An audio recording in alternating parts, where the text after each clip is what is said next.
సహాయ ఆచార్యుల ఉద్యోగాల భర్తీకి తక్షణమే ఇంటర్వ్యూలు చేపట్టాలంటూ ఏపీఎస్సీ నిర్వహించిన పరీక్షల్లో అర్హత సాధించిన అభ్యర్థులు గుంటూరులో ధర్నా చేపట్టారు.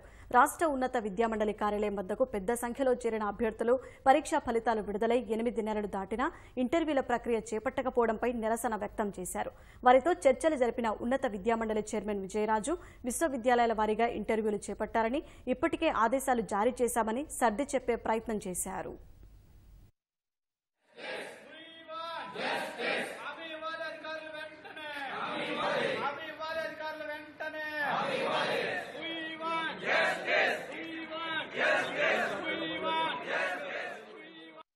ఫుల్ఫిల్ చేస్తామని చెప్పలేదు. మరొకసారి డేట్ ఇవ్వాలి, ఖచ్చితంగా డేట్ ఇవ్వాలి.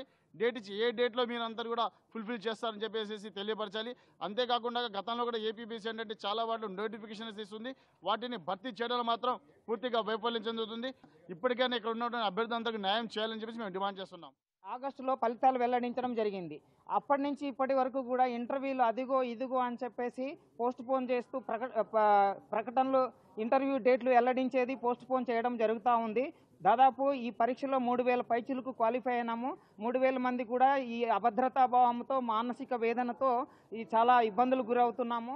ఈ అసిస్టెంట్ ప్రొఫెసర్స్ రిక్రూట్మెంట్ అనేది రెస్పెక్టివ్ యూనివర్సిటీ వైస్ ఛాన్సలర్స్ చేయాల్సిన పని, వాళ్ళ రెస్పాన్సిబిలిటీ. అది అందరూ ఒకేసారి చేస్తే అభ్యర్థులకి ఇంటర్వ్యూ డేట్స్ క్లాష్ వస్తున్న ఉద్దేశంతో మాకు పంపితే ఆ షెడ్యూల్ మేము రీషెడ్యూల్ చేసి వాళ్ళకి పంపడం జరుగుతుంది. కొంతమంది స్టే ఆర్డర్ వచ్చింది అంటున్నారు. ఆ కొత్తగా వచ్చిన సుప్రీంకోర్టు ఆర్డర్ కూడా కాపీని కూడా మేము తెప్పించుకున్నాం. దాన్ని మేము గవర్నమెంట్కి పంపించాం. దీని మీద లీగల్ ఒపీనియన్ తీసుకొని further course of action decide చేయండి అని చెప్పి.